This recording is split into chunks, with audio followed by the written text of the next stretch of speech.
and we have more philosophical differences amongst each other than ever before.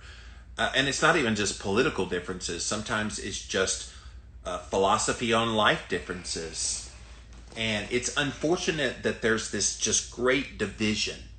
You know, we used to be called the melting pot, that people of all different kinds of backgrounds and education and experiences and interests all came together in this one beautiful country called the United States of America. And yes, we'll have disagreements with one another, where some people will believe one way, other people will believe the exact opposite way, but they're not enemies. They're both Americans.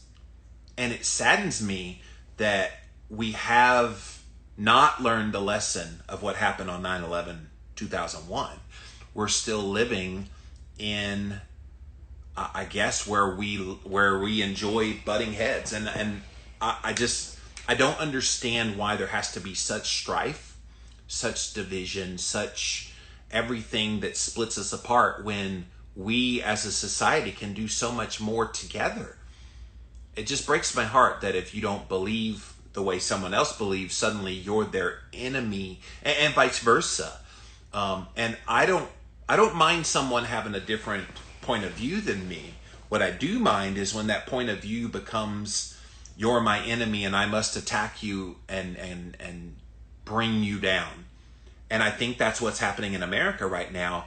It's worse now than it was before 9/11.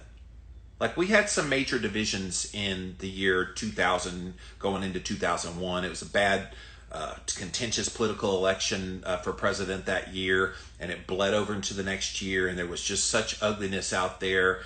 And then 9/11 happens, and suddenly all that fell by the wayside.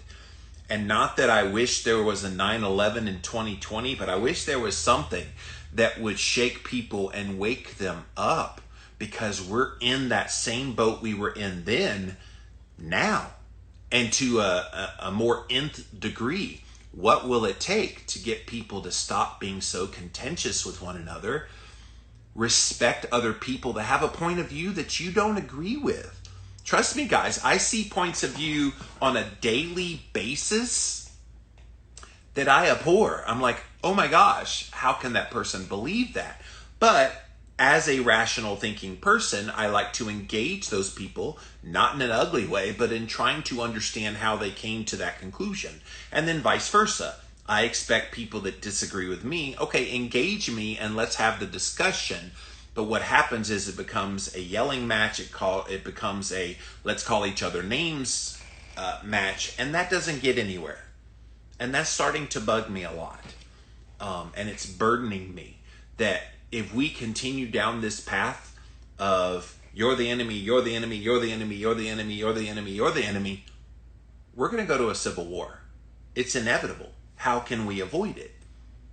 I've been thinking a lot about this lately, and it's just 9/11 is just kind of bringing all these thoughts to the forefront.